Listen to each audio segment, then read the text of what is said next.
Makanya namanya endokrin. Nah, ketiga adalah neuroendokrin. Kalau neuroendokrin berarti dilepaskan oleh saraf, ya, bersirkulasi ke darah dan mempengaruhi fungsi dari target sel di lokasi yang lain. Nah, itu bedanya dengan neurotransmitter. Kok neurotransmitter hanya lokal, ya, artinya neuronya ditransmisinya hanya di saraf itu.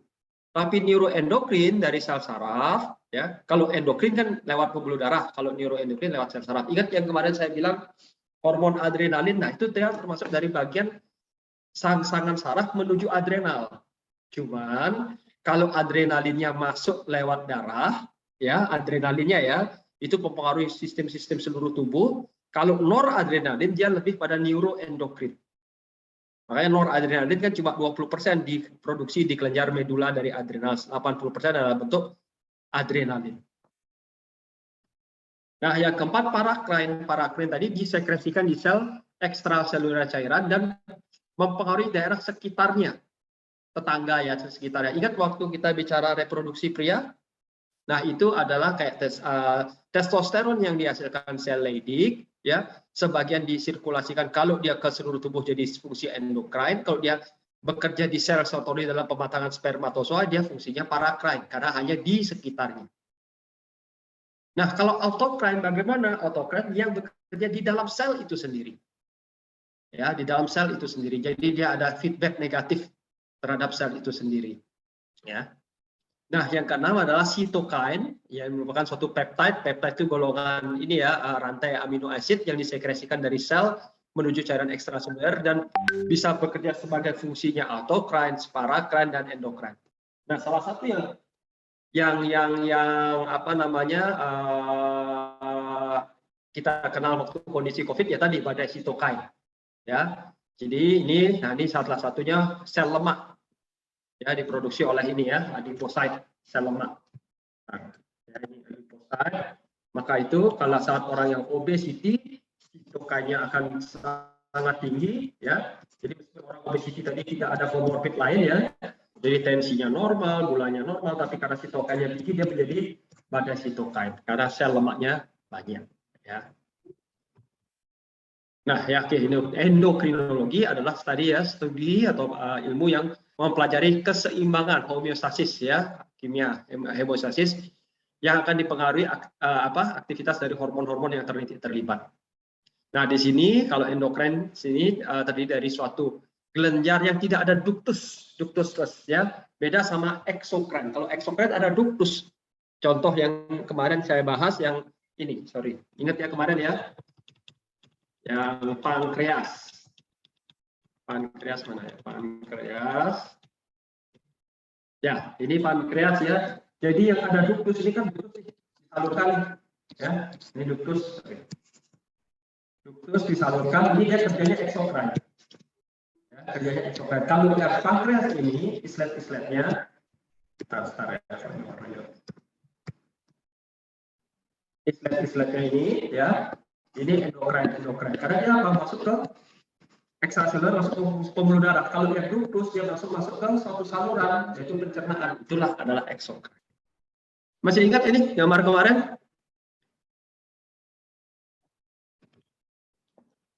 Kok diam semua?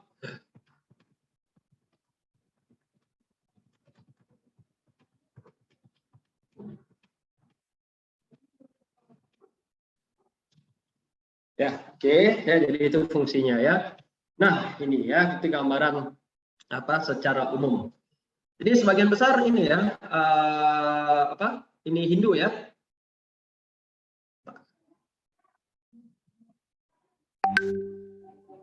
Halo, tes.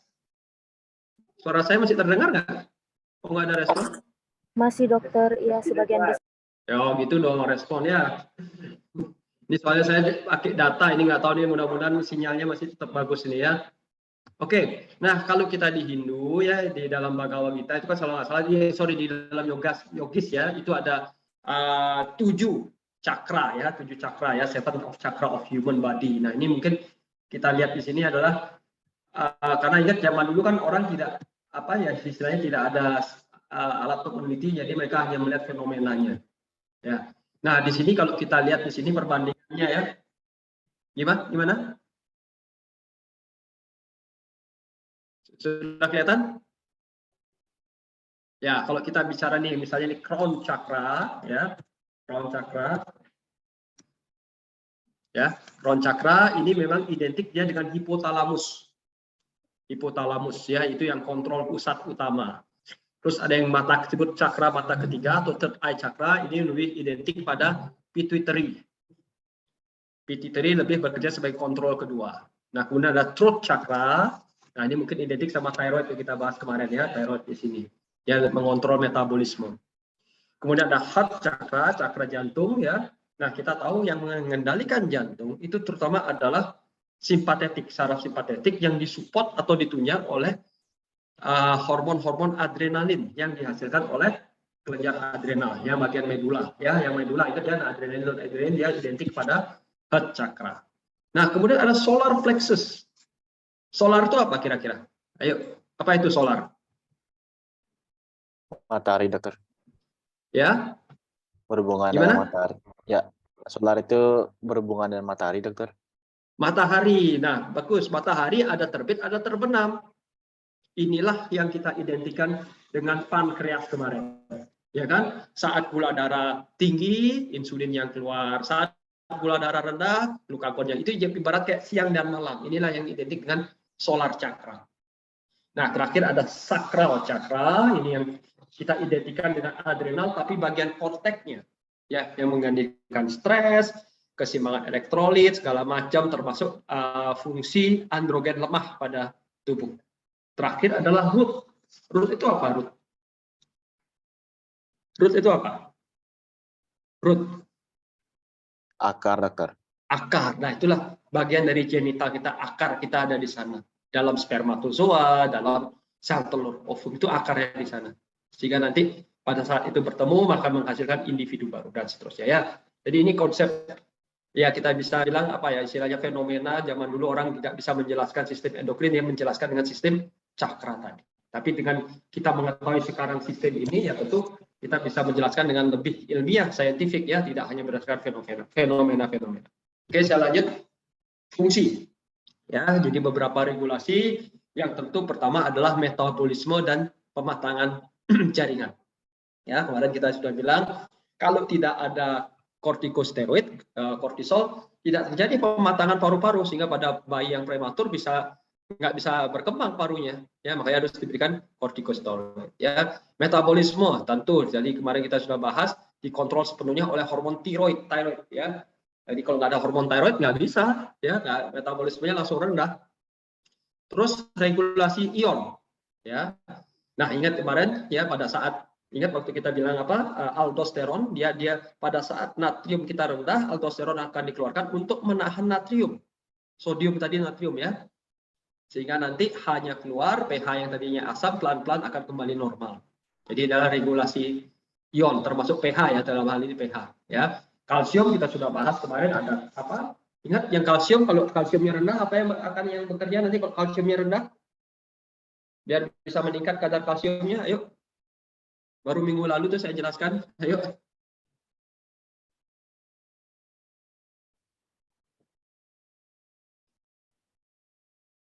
Anta Yuda, gimana Anta? Masih udah hilang ilmu. Baru minggu lalu saya jelaskan. Kalau kalsiumnya rendah, apa yang bekerja nanti?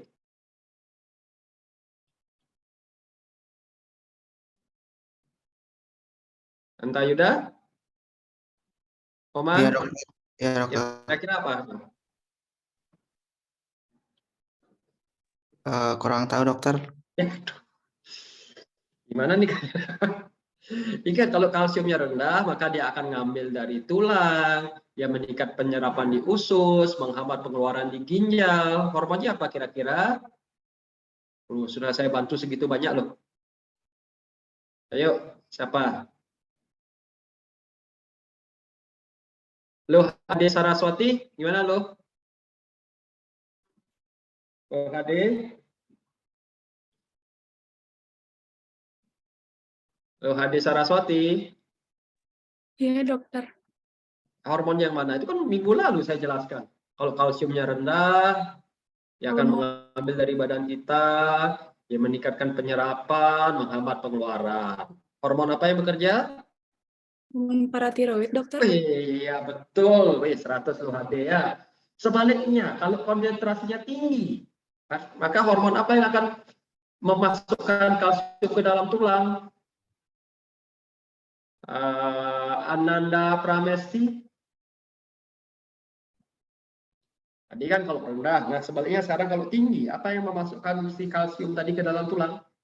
Jadi pemecahannya dihambat sehingga kalsiumnya akan tetap tersimpan di dalam tulang. Ayo, Pramesti, Ananda Pramesti. Apa?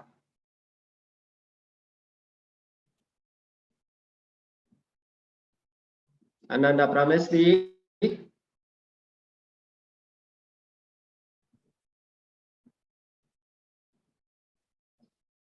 Ananda Pramesti bisa jawab? Ya, saya tungguin loh ya. Izin menjawab, dokter. Ya, silakan. Siapa ini? Saya Putu Bagus Antara Izumi. Oh, oke, ya betul. Silakan tuh. Kalau nggak salah itu hormon kalsitonin, dok ya? Keren. Iya. Gak usah bingung-bingung ya. Namanya sudah kalsium memadatkan kalsium. Ya, berarti kalau dia tinggi kan dia dipadatkan kan dalam tulang. Ya, betul kalsitonin. Ya, bagus ya. Nah, keseimbangan cairan. Ini tadi sama ya dengan apa yang namanya tadi aldosteron. Ya. Jadi pada saat cairan tubuh tadi kurang ya, misalnya kita dehidrasi atau kurang minum atau perdarahan atau diare ya, kan itu cairannya kurang. Maka nanti ada dua hormon yang berkoordinasi, yang mana aldosteron dia menjaga keseimbangan natriumnya, terus kemudian ada antidiuretik hormon yang mencegah air tadi keluar, plus menimbulkan rasa haus sehingga memaksa kita untuk minum. Ya, jadi rasa lapar, rasa haus itu dikontrol oleh ini endocrine system, rasa lapar, rasa haus. Ya. Nah, immune regulation ini ya, jadi terutama yang tadi kortisol tadi. Ya, jadi kalau kortisolnya ketinggian ini malah ketekan. Ya, imun sistem kita. Heart rate ya, kemarin kita sudah jelaskan ya, salah satu yang utama adalah adrenalin, non adrenalin. Jadi pada saat kita menghadapi bahaya segala macam, heart rate kita pasti naik. Itu sudah respon normal ya. Kontrol gula, kemarin kita sudah jelaskan apa? Yang kontrol gula, dua hormon utamanya apa? Ayo. Kontrol gula. Ananda Pramesti, saya belum dengar suara Anda. Ananda Pramesti.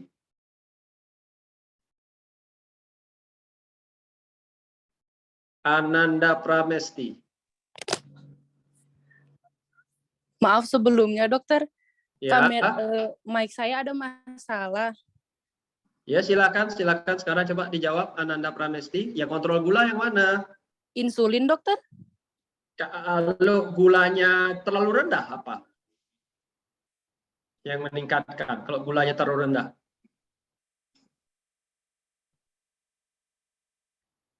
Kalau gulanya tinggi betul itu insulin akan keluar ya. Kalau gulanya rendah.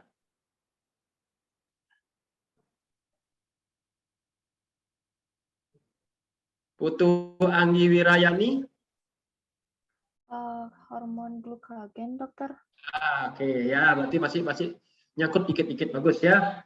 Nah, yang ini adalah reproductive control. Ini kita bahas kemarin waktu di reproduksi ya. Oke, saya lanjut dulu ya. Ini uterin ini tambahan ya. Jadi ini untuk melepaskan apa namanya ini dari namanya nanti hormon untuk menyusui, terutama setelah melahirkan ya.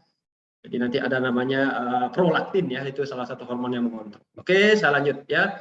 Nah, secara struktur kimia struktur itu ada 3. Ada yang bentuk protein, polipeptide, steroid, dan amino asid ya. Nah, protein sendiri kalau namanya protein, jadi gini ya, ada asam amino. Asam amino itu adalah molekul terkecil ya yang membentuk peptide dan protein. Ikatan beberapa asam amino akan membentuk peptide. Makanya kalau dia polipeptide biasanya ikatannya agak panjang, ada 50-an asam amino. Kalau protein adalah minimal ikatan dari 2 polipeptide. Itu akan membentuk protein. Ya. Nah, beberapa contohnya adalah ini, insulin, ya, glukagon, paratiroid dan seterusnya termasuk growth hormone nanti ya. Nah, artinya apa? Kalau dia protein ya, karena rantainya panjang, ada yang tahu hormon insulin nggak? Biasa pemberiannya gimana kalau hormon insulin itu? Cara ngasihnya gimana kira-kira? Hormon insulin. Saya menjawab dokter. Silakan. Disuntik. Kenapa disuntik? Kenapa nggak diminum? Kan sakit disuntik. Biar Bayangin, dia- dia setiap habis makan nyuntik, sehari 3 kali dia nyuntik. Ah, kira-kira kenapa? Karena kalau disuntik dia penyebaran lebih cepat dokter. Gimana? Kalau disuntik dia lebih cepat lebih cepat Bukan itu efeknya. alasannya. Bukan itu. Kenapa? Karena dia adalah hormon protein, apalagi proteinnya rantai panjang lebih dari 100 amino asid. Kalau diberikan secara oral, ya, ini contoh ya. Misalnya nih, diminum, masuk pencernaan. Di pencernaan proteinnya dipecah nggak? Dipecah kan? Dipecah jadi rantai-rantai pendek, jadi amino asid. Setelah masuk ke dalam liver, apakah dia kembali jadi insulin lagi? Tidak, belum tentu. Ya, nggak mungkin, bukan belum tentu, pasti tidak. Tapi kalau dia rantainya pendek, diserap, ya, dipecah, ya, dia strukturnya masih bisa. Makanya kalau hormon yang ketiga yang kita sebut ini thyroid, ya, ini ya hormon yang ketiga ya, jenis ketiga sorry ya, adalah tirosin, hormon tiroid, ya, dia adalah ikatan dua amino asid, ya, tiroksin dan ini T3 T4. Ya, termasuk epinefrin, non-epinefrin. Nah, kalau yang ini bisa oral. Kenapa? Karena ikatannya pendek. Jadi kalau dia diminum, rantainya tidak dipecah. Sehingga nanti yang diminum dia bisa dibentuk kembali.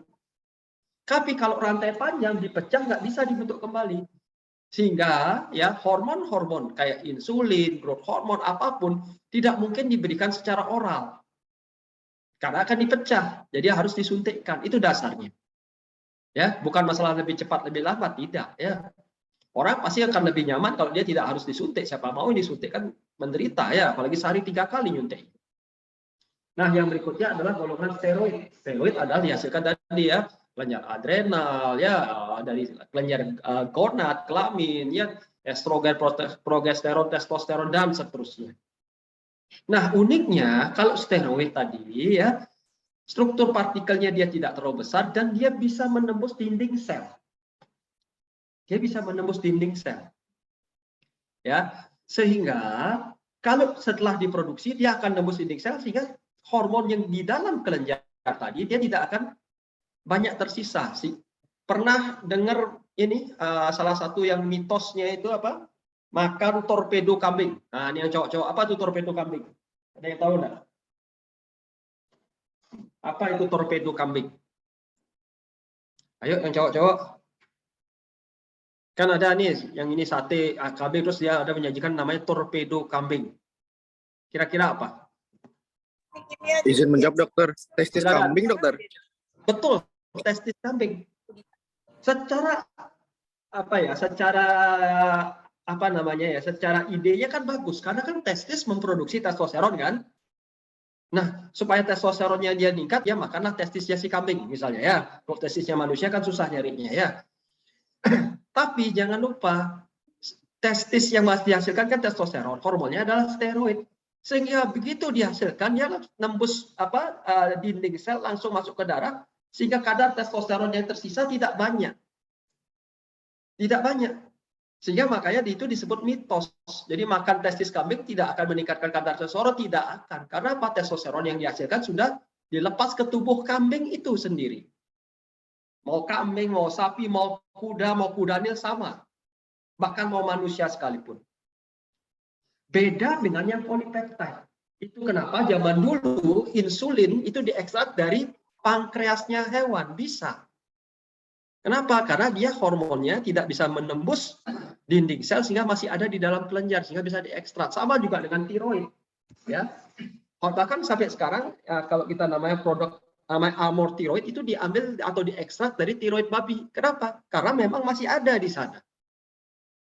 Ya, growth hormone juga diambil diekstrak dari kelenjar pituitary. Coba nggak bisa kalau dulu growth hormone nggak bisa pakai hewan, dia pakai manusia. Jadi orang yang meninggal diambil dari pituitary anteriornya, diambil growth hormone-nya. Sebelum akhirnya ada teknologi yang bisa melakukan rekayasa genetik membentuk struktur growth hormone tanpa mengambil dari pituitary-nya manusia. Tapi yang hewan insulin itu masih diambil dari babi zaman sebelum ada teknologi rekayasa genetik, ya terma. Bahkan tiroid sampai sekarang masih ada produk yang menggunakan dari tiroidnya babi dan itu efektif, iya betul efektif. Kenapa? Karena di dalam kelenjarnya dia tidak bisa langsung menembus dinding sel sehingga di dalam kelenjarnya masih ada hormon tadi. Beda dengan yang ini ya, yang steroid nggak ada. Karena begitu diproduksi dia akan keluar langsung ke darah. Nah, prinsipnya adalah kembali dalam sistem hormonal adalah yang kita sebut sebagai feedback regulation atau feedback mechanism. Jadi pada saat hormon tadi tinggi, ingat waktu kita bicara kemarin tentang fungsi reproduksi ya. Jadi kalau testosteronnya tinggi, dia akan memberikan feedback atau rem kepada hipotalamus dan pituitari sehingga GnRH-nya akan turun, LH-nya turun, FSH-nya turun sehingga nanti pelan-pelan kadar testosteronnya kembali normal. Ya, ini ibarat kayak gas sama rem. Kapan suatu mobil bisa maju? Ayo. Kapan suatu mobil bisa bergerak? Kalau kita bicara gas dan rem. Saat digas, dokter. Ya, kecepatan gasnya lebih tinggi daripada remnya. Mobil akan bergerak. Ini anggap ya kita injak duanya ya. Kita injak dua-duanya gas dan rem kita injak. Pada saat remnya kita agak kendorin, mobilnya maju nggak? Ayo. Remnya kita kendorin, mobilnya maju nggak? Maju, dokter. Iya, Bapak. Sama dengan sistem endokrin. Jadi pada saat kadar di dalam tubuh kita relatif rendah, sehingga gas itu akan merangsang hipotalamus dan pituitari memajukan mobilnya, menggerakkan. Dia akan produksi GnRH, dia akan produksi TRH, dia akan produksi CR, dan seterusnya, sampai nanti di pituitari akan menghasilkan hormon berikutnya. Ada growth hormone, ada luteinizing hormone, ada ACTH, dan seterusnya. Mobilnya maju. Tapi pada saat di tubuh kita hormon tadi diproduksinya banyak, remnya tinggi, mobilnya gerak nggak? Berhenti mobilnya. Kenapa? Remnya lebih tinggi. Sehingga pada saat mobil itu berhenti, GnRH-nya turun, CRH-nya turun, TRH turun, pelan-pelan turun, sehingga nanti lama-lama apa yang terjadi? Remnya tambah sedikit kan? Nah, begitu remnya tambah sedikit, maju lagi mobil. Seperti itulah feedback mechanism. Ya, ini ya tadi ya. Di gonad, tiroid semua sama ya. Betul kita saya jelaskan kemarin waktu di gonad ya. Jadi kurang lebih mekanismenya sama. Nah, yang tidak melalui sistem hipotalamus pituitary itu adalah insulin dan glukagon. Kalau itu insulin dan glukagon itu langsung dengan kadar gula darah. Begitu gula darahnya naik, otomatis apa? Insulinnya akan keluar. Begitu gula darahnya rendah, glukagon keluar dan seterusnya. Ya. Ya, kita masuk ke dalam pituitary dan hipotalamus ya. Pituitary atau hipofisis dia akan mensekresikan 5 mayor hormon yang akan mengatur hampir seluruh fungsi tubuh kita, aktivitas kelenjar-kelenjar endokrin. Kalau hipotalamus itu sendiri, kalau tadi kita bilang the crown chakra itu yang di puncaknya ya. Jadi dia yang akan mengatur si pituitary hipotalamus. Ya. Jadi dia yang akan mengatur keseimbangannya. Nah, ada beberapa, misalnya contoh, ingat kemarin waktu direproduksi kayak inhibin. Inhibin yang ngebloknya hanya di pituitary, dia tidak bekerja di hipotalamus. Tapi testosteron dia bekerja di pituitary, dia bekerja di hipotalamus. Sehingga pada saat testosteronnya terlalu tinggi, misalnya pada penyalahgunaan obat, yang dihambat tidak hanya pituitary, tapi juga hipotalamus. Ya. Nah, kita lihat, nah ini seperti ini ya, secara struktur. Jadi ini kalau kita buka di kepala ini penampang sagital ya, jadi ini dibuka. Nah ini kira-kira ya, jadi makanya kalau kita bilang third eyes ya, mata ketiga ini kan di antara mata kita ya, lurus itu, lurus itu ya, ini pituitary anterior, hipotalamus agak di atasan. Makanya dibilang apa, crown, yang ini third eye. Ya, jadi dihubungkan oleh suatu namanya connecting stalk, jaringan ikat ya, yang menghubungkan atau infundibulum. Nanti di sini ada 2 kelenjar yang menyatu ya, meskipun secara struktur berbeda, yang kita sebut sebagai anterior pituitary dan posterior pituitary. Ya, letaknya di chiasma optica. Jadi mata, makanya lokasinya yang ini sejajar dengan mata ketiga kita, third eye.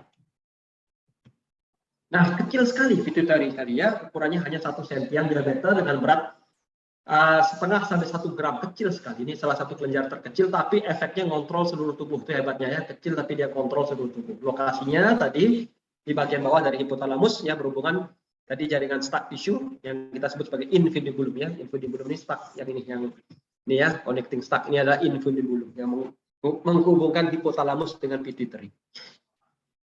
Ya, tadi dibagi dua ya, bagian posterior belakang dan anterior ya. Bagian posterior dia ada strukturnya neurohipofisis, sementara yang anterior adalah adenohipofisis. Kenapa? Karena memang secara struktur embriologinya dia berbeda. Ya, ini lokasinya ya di dalam cekungan ya, lekukan dari tulang sphenoid atau sela tersisa dari sphenoid bone ya, cekungannya di sini. Terus bagian posterior ya atau neurohipofisis, jadi dia merupakan kelanjutan dari sel otak kita. Ya, beda dengan yang bagian anterior. Kalau anterior dari kelenjar adrenohipofisis. Ya.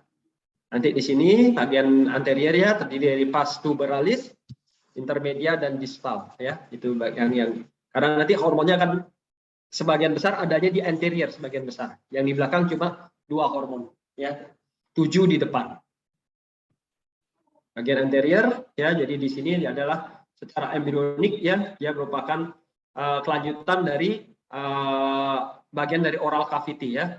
Jadi di verticulum adalah cekungan ya, makanya dari kelenjar adreno, bukan dari kelenjar neuro. Kalau yang belakang dari kelenjar neuro. Jadi ya dari pas ada dibagi 3 ya, pars tuberalis, intermediate sama distalis. Nah, hormon-hormon yang disekresikan, nah ini kita lihat di sini ya. Jadi ya ini yang hipotalamus dulu ya. Hipotalamus itu yang di atas ya. Jadi ada growth hormone releasing hormone atau GHRH, namanya releasing ya, berarti meningkatkan growth hormone nanti ya. Terus ada yang menginhibit yang menghambat. Jadi ingat tubuh kita kalau nggak mungkin dipaksa tumbuh terus ya. Ya kecuali kelainan ya, kalau kayak gangguan tumor segala macam. Nah ini makanya nanti ada ada gigantisme orang yang tumbuh menjadi raksasa, salah satunya karena fungsi growth hormonnya sangat tinggi. Ada yang akromegali. Akromegali adalah jadi growth hormonnya tadi dia meninggi pada saat tulang tadi sudah menutup, epifisialnya tulang menutup sehingga tulangnya nggak bisa memanjang, tapi nanti yang membesar itu adalah ini jidatnya, dagunya sama ini tulang-tulang ujung di pergelangan segala macam, namanya akral megali. Jadi raksasa di akral, tapi bukan di tinggi ya. Terus kemudian thyroid releasing hormone ini akan mengatur nanti thyroid TSH-nya yang ingat kemarin waktu kita bahas hormon thyroid ya. Jadi hormon kelenjar thyroid dipengaruhi oleh thyroid stimulating hormone atau TSH. Nah, TSH dipengaruhi oleh thyrotropin releasing hormone TRH. Terus glucocorticoid terutama dipengaruhi ada adenocorticotropin hormone itu yang di pituitary, sementara yang di hipotalamus adalah corticotropin releasing hormone atau CRH. Nah, kemudian testosteron testis ovarium kita dipengaruhi oleh LH dan FSH dari pituitary. Nah, yang kontrol apa? Ini GnRH, gonadol, makanya gonadotropin releasing hormone. Ya. Terus ada prolaktin inhibiting hormone dan releasing hormone, ini nanti yang mengendalikan ini produksi air susu kita. Ya, jadi pada saat dia makanya seorang ibu yang menyusui bayinya kalau dia stres, ini yang keluar PIH, sehingga nanti air susunya bisa langsung menurun drastis ya, jangan heran ya, padahal si bayinya ngisep, tapi kalau pada kondisi ibunya stres yang luar biasa bisa berhenti air susunya. Nah, ini yang pituitary ya. Jadi pituitary kita bagi 2, ada yang posterior sih gampang itu ada 2 ya, adanya ADH dan oksitosin. Antidiuretik hormon ya, namanya antidiuretik. Kalau antidiuretik kira-kira fungsinya apa? Ayo coba. Antidiuretik. Berarti kalau diuretik itu apa sih pengertian diuretik? Ayo siapa bisa? Masa harus ditunjuk lagi? Putu Arya Adnyana. Ayo, diuretik.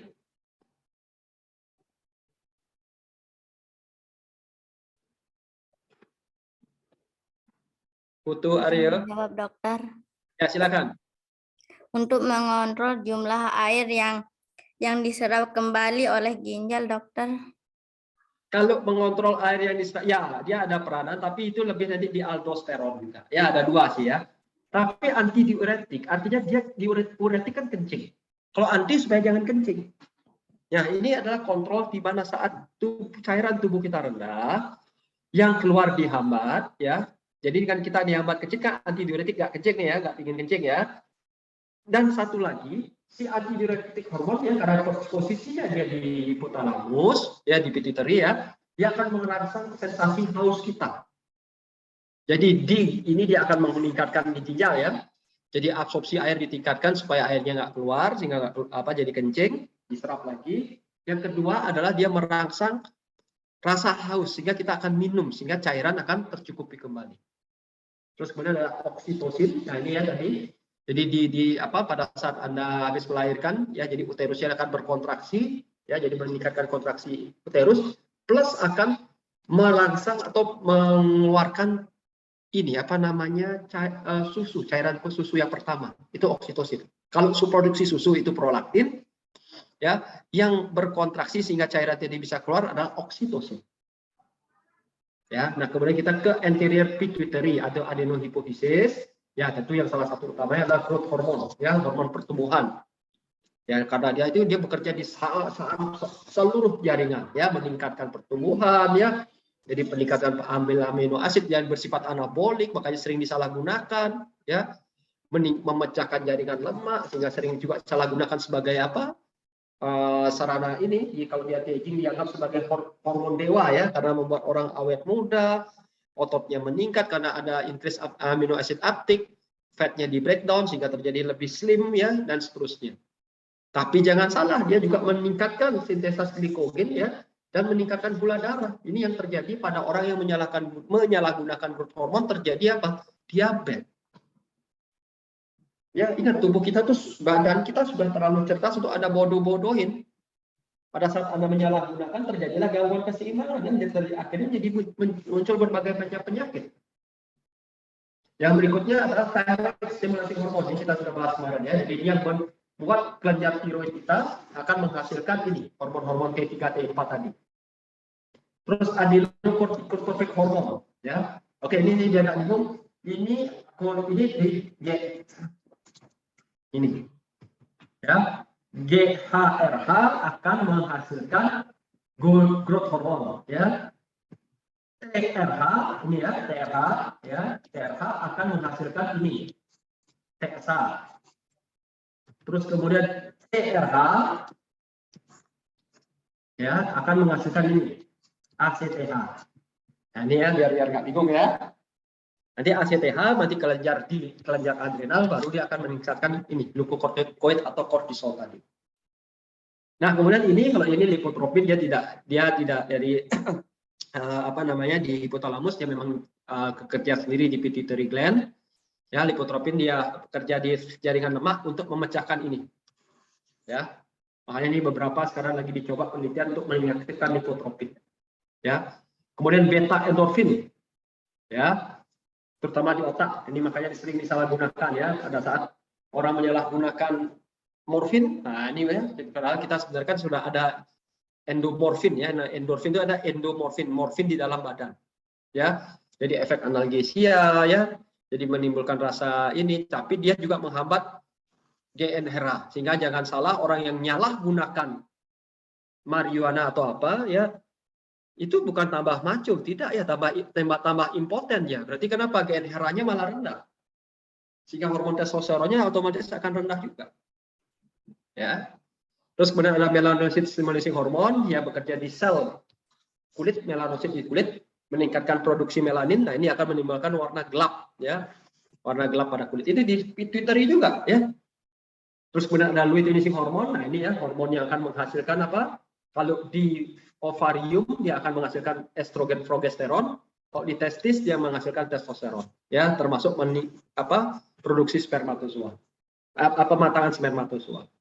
Kemudian ada follicle stimulating hormone, ya, LH dan FSH ini dihasilkan oleh ini, gonadotropin ya, GnRH akan menghasilkan LH dan FSH. Ya, ini FSH pematangan ini maturasi ini dari folikel sehingga menghasilkan estrogen ya, dan termasuk ini sperma production di sel troli. Terus prolaktin ya, yang ini, jadi si prolaktin releasing hormone PRH akan menghasilkan prolaktin. Prolaktin tadi akan meningkatkan bekerja di apa namanya kelenjar mama, kelenjar payudara akan meningkatkan produksi air susu ibu pada wanita yang ini habis melahirkan.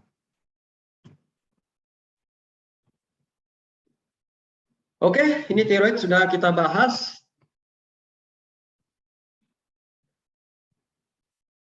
Nah, ini masih ada waktu, silakan ada pertanyaan. Boleh, yang tanya yang minggu lalu juga boleh.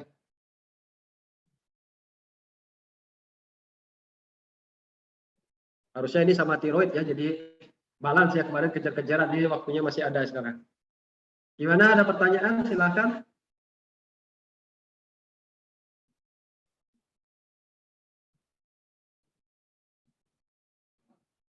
Gimana Dava? Ada pertanyaan Dava? Biasanya Dava nanya ya.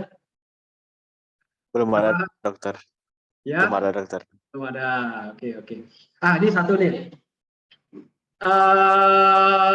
Apa namanya? Nonton Lord of the Ring nggak? Lord of the Ring. Sekarang ada sequelnya itu, The Power of the Ring. Lord of the Ring nonton nggak? Ayo. Nonton Lord of the Ring nggak?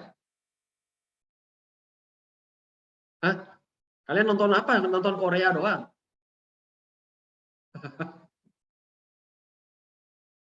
Gimana Dava? Nonton Lord of the Ring Dava? Pernah nonton, dokter, cuman tidak sampai habis. Oke. Nah, di dalam film tadi kan ada dua makhluk kerdil. Ada draft, ada hobbit. Kira-kira bedanya apa? Ada draft, ada hobbit. Bahkan hobbit tadi ditemukan di Indonesia, di NTT itu ada fosil yang ternyata dicurigai sebagai hobbit. Kan sama-sama pendek nih, draftnya pendek, hobbitnya juga pendek. Kira-kira bedanya di mana kira-kira?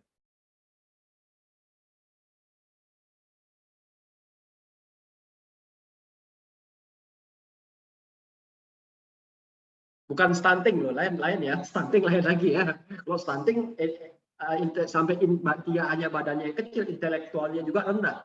Kalau hobbit kan tidak, dia kecil tapi cerdas. Ingat di film tadi, yang bisa bertempur yang mana? Yang bisa fight yang mana? Yang hobbit apa yang draft?